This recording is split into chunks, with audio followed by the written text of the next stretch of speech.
A paz do Senhor para a igreja. Que Deus abençoe vocês, que Deus abençoe a igreja, que Deus abençoe todos vocês. Irmãos, abra sua Bíblia aí no livro de João, capítulo 12. João, Evangelho de João, capítulo 12, e começando do versículo 20.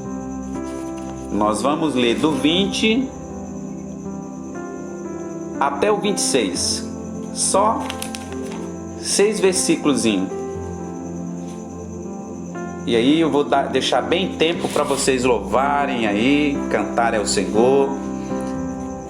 Amém? João, capítulo 12, versículo 20. João 12 e 20. Enquanto você acha, eu vou dizer uma coisa importante para você. Quem é agricultor sabe que ele precisa pegar a semente e plantar ela. E quando ela é plantada, toda semente plantada, ela morre. Porém, ela passa por uma metamorfose. Ela morre e se transforma numa nova planta, né? Ou seja, a semente morre e gera a planta depois que ela morre. E Jesus, sabendo disso, ele deu uma explicação sobre reino de Deus, sobre salvação, comparando a salvação, a vida do cristão, com uma semente. E nós vamos ver isso agora. Está escrito assim: entre os que tinham ido adorar a Deus na festa da Páscoa, observe que o versículo diz que algumas pessoas foram adorar a Deus na festa da Páscoa. No meio, entre os que tinham ido, estavam alguns gregos. Irmãos, os gregos, eles são conhecidos, ou melhor, naquela época eles eram conhecidos por adorar muitos deuses. Na antiga Grécia existia um templo para todos os deuses, inclusive ele adorava a deusa Diana, Netuno, Plutão, o deus Júpiter, esses deuses, tantos deuses que eles adoravam, né? Então, no meio dos que foram adorar estava um povo grego, que era de raça gentílica. Como a Bíblia diz que Jesus veio para que os que eram seus, e os seus não o quiseram, mas todo aquele que o aceitaram teve o direito de ser filho de Deus. Então olha que coisa interessante. No meio do povo de Deus estava um povo grego, que por natureza de nascimento não fazia parte da nação de Israel. Portanto, não era 100% filho. Mas olha que coisa interessante. Eles se aproximaram de Filipe, que era de Betsaida, da Galiléia, com um pedido. Foi que eles pediram. Esse pessoal que não era da nação de Israel, que não era filhos, que não, por natureza, a salvação não era para vir para eles, né? Eles fizeram um pedido. Qual o pedido? Senhor, queremos ver Jesus. Olha que coisa interessante. Os que não eram filhos de Israel disseram que queriam ver Jesus. O que eu aprendo? Tem muita gente, irmão, fora da igreja, que tem mais interesse em conhecer Jesus do que até mesmo os que estão dentro da igreja. Tem muita gente fora da igreja que precisa conhecer Jesus, tem sede de conhecer Jesus. Porém, ainda não foi apresentado Jesus para ela. E da forma como muitos estão apresentando Jesus, está envergonhando o nome de Jesus. Porque tem muita gente que não vai ser crente porque viu um mau testemunho de um cristão. Então ela para e pensa: eu vou ser crente nada? Se aquele fulano ali, pitboard, diz que é crente, né? Então, ou seja, Esse crente ele está apresentando Jesus de uma forma distorcida para um povo que poderia aceitar Jesus se ele apresentasse Jesus da forma correta. Então aqui os gregos queriam ver Jesus.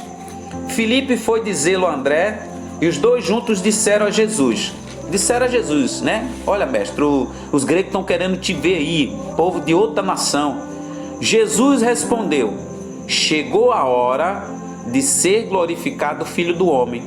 Por que Jesus falou isso?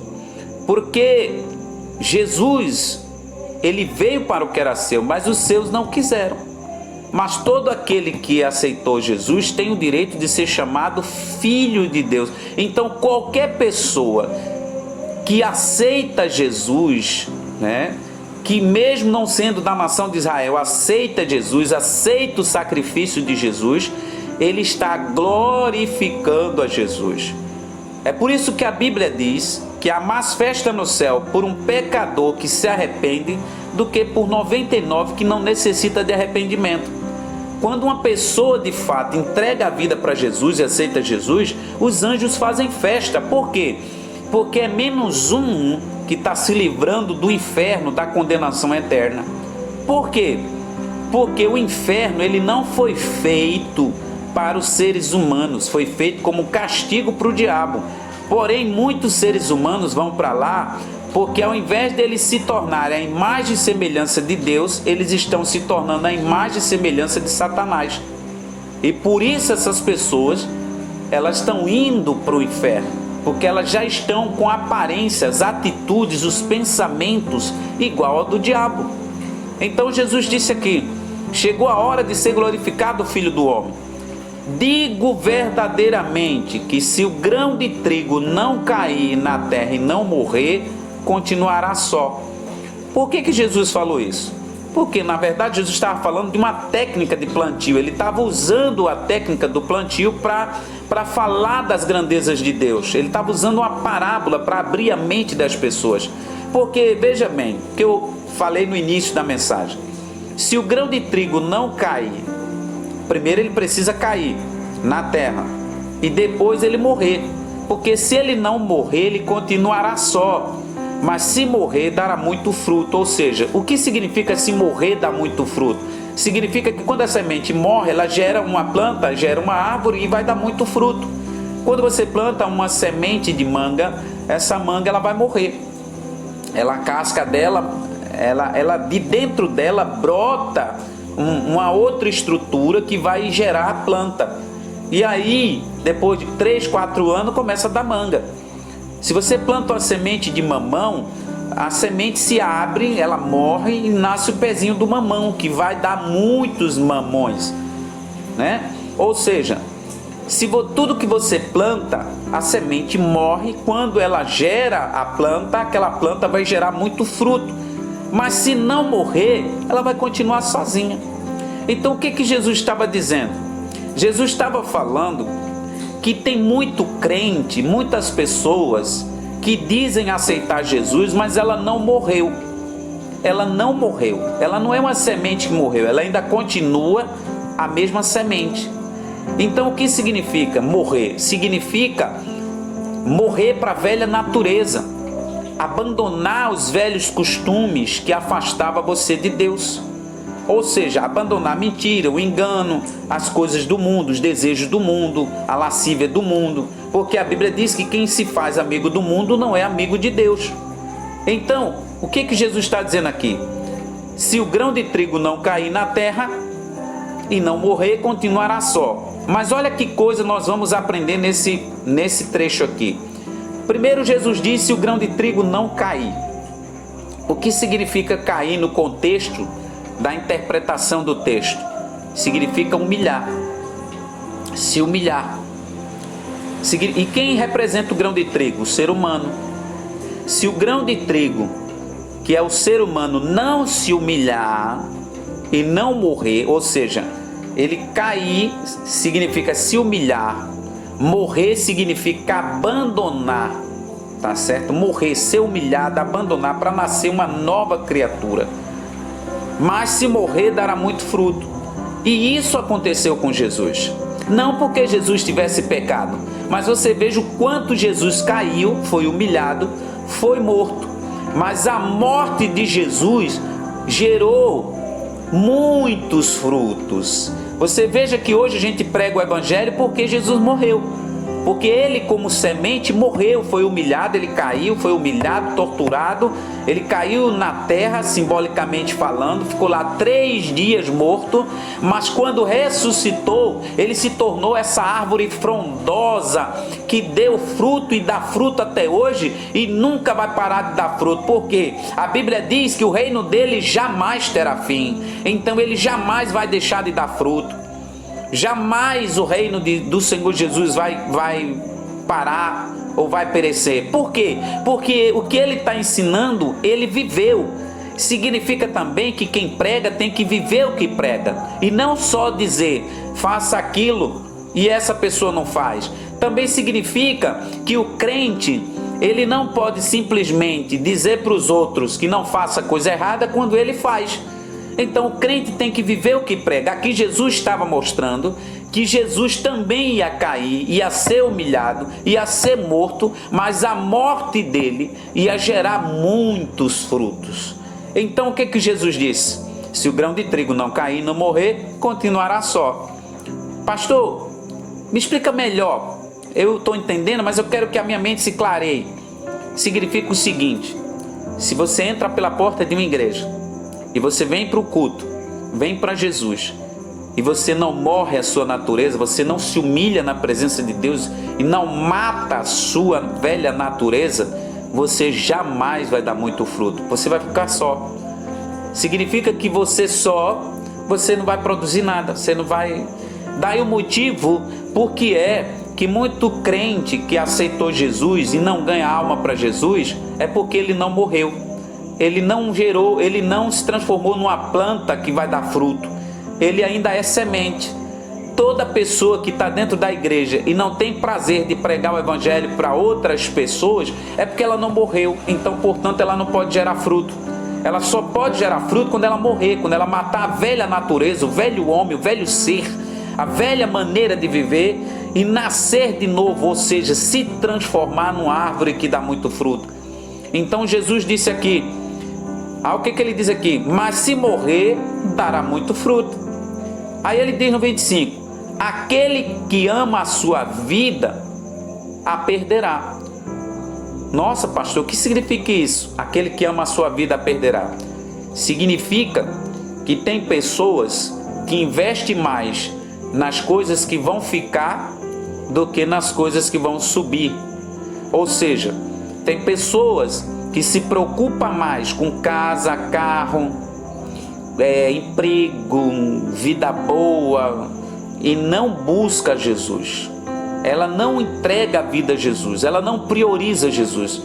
Porém, eu quero dizer uma coisa para você: caixão não tem gaveta para você levar tudo que você conquistou nessa terra. Existe a história de Alexandre o Grande, que foi um dos guerreiros que conquistou, um imperador que conquistou a face da terra na época dele. E um certo dia ele estava chorando no palácio dele, e um dos seus criados disse: por que o senhor está chorando, Alexandre? Ele disse: porque eu não tenho mais o que conquistar nessa terra. E aí, quando ele, perto da morte dele, ele deu uma nota. Ele disse assim: eu quero que quando eu morrer, todos os meus bens, à medida que meu caixão for sendo levado, ele vá sendo espalhado pelo caminho. E quero que os meus braços fiquem do lado de fora. Tá certo? E aí disseram o seguinte. Aí ele disse também: quero que os melhores médicos da Grécia, porque Alexandre o Grande era grego, vá também para o meu enterro. Aí perguntaram para ele: por que o senhor quer que os bens estejam espalhados, suas mãos do lado de fora, e os melhores médicos da Grécia para acompanhar o seu enterro? Ele disse: os meus bens espalhados é para mostrar que nada do que eu conquistei eu vou levar na morte. As minhas mãos do lado de fora significa que nu eu vim para o mundo, nu eu vou voltar para ele. eu vou voltar dele, eu vou sair dele. Com as mãos vazias eu vim para o mundo, e de mãos vazias eu vou voltar, eu vou sair desse mundo. E os melhores médicos é para provar que médico nenhum tem a capacidade de manter viva uma pessoa quando ela chegou ao tempo de morrer. Então olha que coisa interessante. Tem pessoas que estão passando pela vida e ela não vai frutificar nada. Por quê? E ela vai perder a sua vida. Quando Jesus fala perder a vida, significa que essa pessoa vai para o inferno. Que ali é onde verdadeiramente você vai perder sua vida. Então aonde é que você pode conquistar a sua vida? Olha, eu vou te dar o segredo onde que você pode conquistar a sua vida. Aí ele diz aqui, aquele que ama a sua vida a perderá. Agora eu vou te dar o segredo para você conquistar a vida. Ao passo que aquele que odeia a sua vida neste mundo a conservará para a vida eterna. O que que Jesus está dizendo? Não é você odiar a si mesmo. Jesus está dizendo o seguinte: aquele que investe mais no reino de Deus vai conservar a sua vida para a vida eterna. Então, se você priorizar primeiro o reino de Deus, você vai estar conservando a sua vida nessa vida e para a vida eterna. Aí olha o que que Jesus diz aqui. Mas antes de dizer o que Jesus diz, talvez você esteja perguntando: nossa, pastor, quer dizer que eu tenho que primeiro me dedicar ao reino de Deus, a ganhar almas, buscar o Senhor, crescer a obra, investir no Evangelho? E o que é que eu vou ganhar com isso? Olha o que é que Jesus diz: quem me serve precisa seguir-me, e onde eu estou, o meu servo também estará. O que que Jesus está dizendo? Aquele que diz que me ama tem que me seguir. E seguir como, Jesus? Através da palavra de Deus. Se a Bíblia diz para você não fazer, não faça. Se a Bíblia diz que você não deve ir, você não vai. Você só deve fazer o que Jesus fez. Só aceitar o que a Bíblia diz que você deve aceitar. Isso é seguir Jesus. E onde estou, o meu servo também estará. Aí eu te pergunto: aonde é que Jesus está agora? Não é nos céus? Glorificado? Só que ele está garantindo aqui que aonde ele estiver, o servo dele também estará. Então o que que ele está garantindo aqui? Que você vai ser levado para junto de onde ele está. E ninguém pode mudar isso. Não tem inferno no mundo que impeça você de ser arrebatado se você honrar o Senhor Jesus. Não tem inferno no mundo que impeça você de receber a coroa da vitória lá no céu, receber a coroa da justiça lá no céu, receber as suas vestes brancas, ser recebido pelos santos anjos do Senhor e viver eternamente com Deus para séculos e séculos sem fim. Então, aquele que me serve, olha o que é que Jesus está dizendo: meu Pai o honrará. Preste atenção que essa afirmativa que Jesus está dizendo, aquele que me serve o Pai honrará, ele não está falando que o Pai só vai honrar no céu. A pessoa que serve a Jesus, ela já é honrada aqui, é aqui e agora. Ela é honrada aqui e lá no céu também. Por que, pastor, ela é honrada aqui? Porque a tua miséria, o teu fracasso não glorifica Jesus, não honra Jesus. Jesus não é honrado quando você está na miséria, no fracasso, na doença, cheio de problema, perturbado, infeliz, pensando em se matar. Não. Jesus é honrado quando você está em constante vitória. Porque a vida do cristão é assim: no mundo ele passa tribulação e aflição, mas ele vence o mundo. Por quê? Porque quem está com ele é maior do que quem está no mundo. Então ele está sempre vencendo, sempre vencendo. Doença vem e doença vai embora, não fica nele, né? A desgraça vem, mas não atinge ele. A miséria vem, mas não atinge ele. Ou seja, ele até passa por momentos de tristeza, mas a Bíblia diz que o choro pode durar uma noite, mas a alegria, ela vem pela manhã. E Deus manda dizer para essa igreja nessa noite que o amanhã já vai estar chegando para muitos que estão aí temendo a Deus. O seu amanhã já está prestes a amanhecer na sua vida. Deus manda dizer para você que o sol da justiça vai raiar na sua vida e você vai ver o o dia raiar, aonde você vai ter alegria de viver, alegria de saber que você serve ao Senhor. Portanto, eu tenho uma palavra para você agora para encerrar a mensagem. Não desanime na sua caminhada, não desiste de servir ao Senhor Jesus, não troque Jesus por um prato de lentilha, não troque Jesus por mulher do mundo, não troque Jesus por homem do mundo, não troque Jesus por uma praia, não troque Jesus por festas mundanas, não troque Jesus por boates, não troque Jesus por bebidas. Porque se você trocar Jesus por essas coisas, você estará perdendo a sua vida, porque você está alimentando a sua carne e não o Espírito de Deus. Mas se você entregar a sua vida e buscar o Senhor Jesus em primeiro lugar na sua vida, Ele for o Senhor da sua vida, você vai estar conservando a sua vida para a vida eterna e para essa vida. E Jesus disse: aquele que me serve, o Pai o honrará. Vai honrar como, pastor? Você vai conseguir pagar as dívidas, você vai conseguir conquistar sua casa própria, você vai conseguir abrir seu negócio e dar certo, você vai conseguir fazer um bom casamento, seus filhos vão ser abençoados, a sua saúde vai ser abençoada, você vai ser respeitado pelos seus vizinhos, os demônios vão correr da sua vida. Por quê? Porque você está sendo honrado por aquele que você está servindo. Você está servindo a Jesus e o Pai celestial está vendo o seu serviço com amor e Ele vai honrar você nessa terra. Ele vai abrir porta onde só tem parede, Ele vai abrir caminho para você passar. Do nada e do caminho nenhum, Deus vai fazer surgir caminho na sua vida.